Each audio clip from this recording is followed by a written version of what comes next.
Tahun baru, kudu punya bucket list baru ya Sobat 7. Asia, Amerika, Eropa, itu biasa. Gimana kalau tujuan kita ke benua hitam Afrika? Kita bisa mulai menjejakkan kaki ke Cape Town, Afrika Selatan. Banyak tempat liburan anti-mainstream yang akan jadi pengalaman seru seumur hidupmu.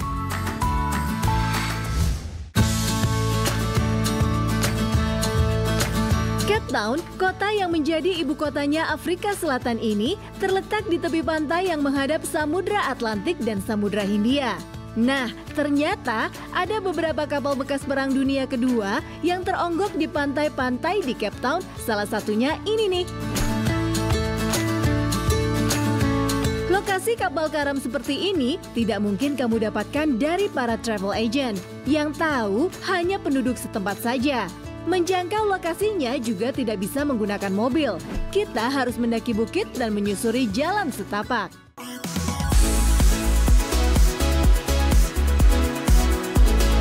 Namun ketika sampai, kamu akan menemukan kesenangan sendiri nih Sobat 7. Bergelantungan di besi berkarat ini terasa seperti melayang di udara bebas. Jika sudah bosan berayun, kamu bisa langsung terjun di air yang dingin. Seru ya? Tapi ingat ya Sobat 7, lokasi ini tidak punya pengamanan yang standar. Jadi kamu harus siapin sendiri pengamannya.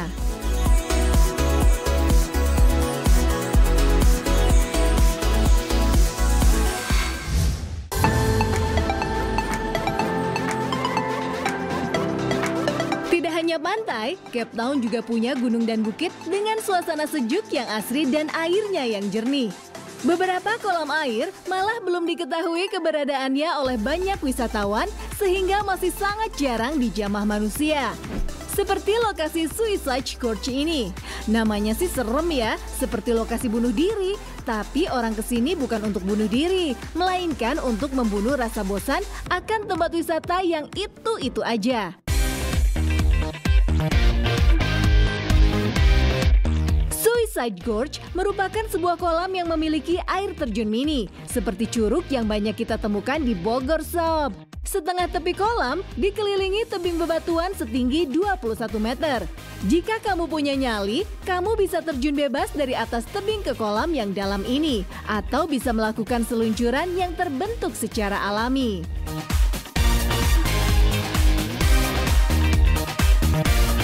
Rasa lelah saat mendaki dan menyusuri hutan saat mencapai lokasi ini akan terbayar lunas dengan keindahan dan pengalaman saat terjun atau berseluncur.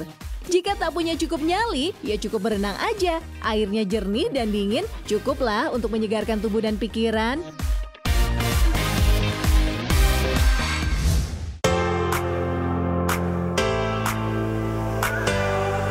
Dari Cape Town, kita juga bisa menyaksikan kemegahan Gunung Meja atau Table Mountain.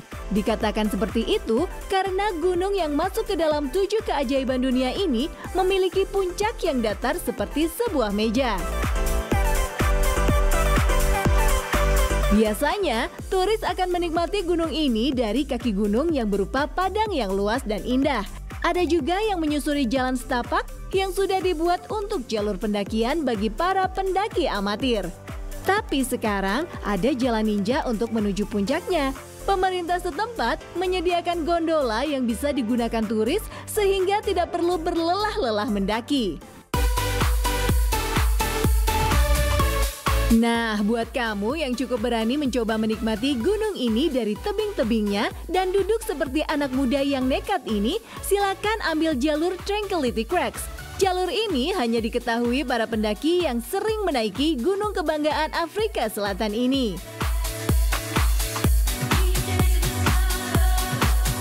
Di dekat tebing itu juga ada gua-gua yang bisa kamu susuri untuk menambah sensasi baru dalam pendakian kamu.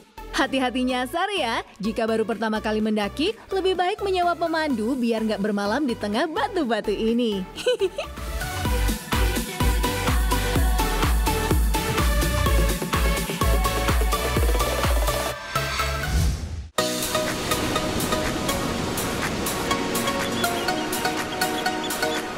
Wisata ke pantai, pasti mikirnya mau berenang atau selancar ya sob.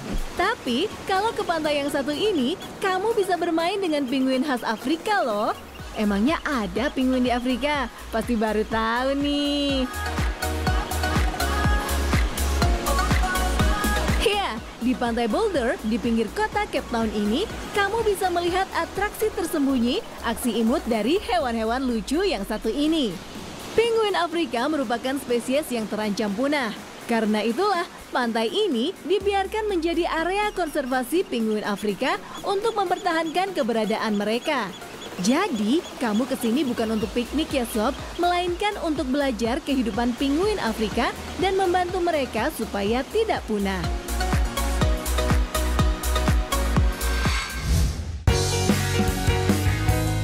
Dekat dari Cape Town, ada sebuah pulau yang dulunya merupakan pulau yang sangat indah dan dipenuhi oleh satwa liar khas Afrika.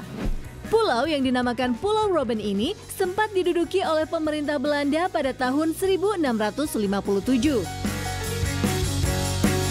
Penjara ini digunakan oleh Belanda untuk mengasingkan tahanan-tahanan politik dari negara jajahan dan dari negaranya sendiri yang menentang kebijakan pemerintah Belanda.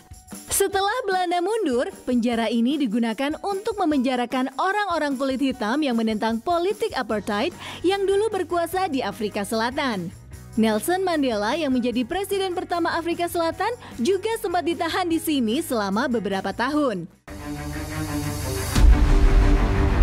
Nah, sekarang penjara ini sudah tidak lagi menjadi lokasi penempatan narapidana. Pemerintah Afrika Selatan menjadikan penjara ini menjadi museum penjara dan sudah dinobatkan menjadi warisan dunia oleh UNESCO.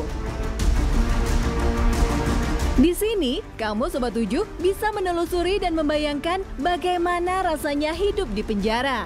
Kamu bahkan bisa masuk sel dan mengunci diri selama beberapa saat di dalam sel itu. Gimana Sobat 7? Berani nggak berkunjung ke sini? Hi, agak ngeri-ngeri sedep sih.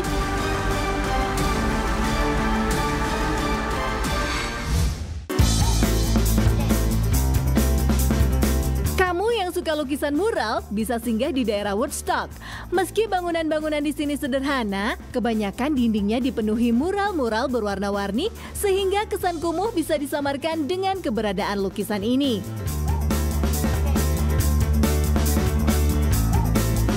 Lukisan ini merupakan hasil karya seniman lokal agar jalanan di Woodstock bisa menjadi nyaman buat para pendatang. Di sini, Sobat 7 juga bisa melihat pesan-pesan terselubung dari para seniman, di antaranya tentang konservasi alam, politik, dan juga kemanusiaan. Jangan lupa, siapkan kamera dan bawa temen ya. Sayang loh, kesini nggak ambil gambar diri sendiri dengan latar mural-mural bernilai seni tinggi ini.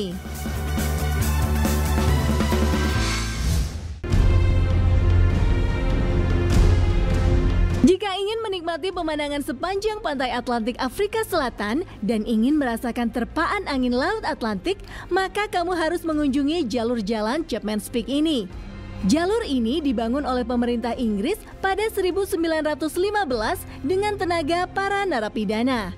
Nama Chapman berasal dari nama kapten kapal Inggris yang pernah mendarat di pantai ini.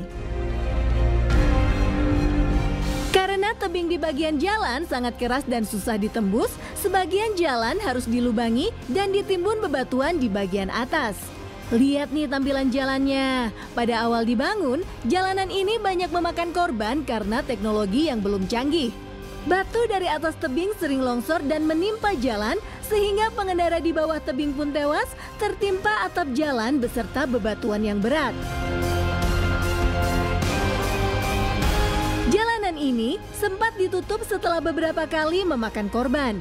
Sampai akhirnya, para insinyur berhasil merancang konstruksi yang kuat sehingga jalan dibuka kembali.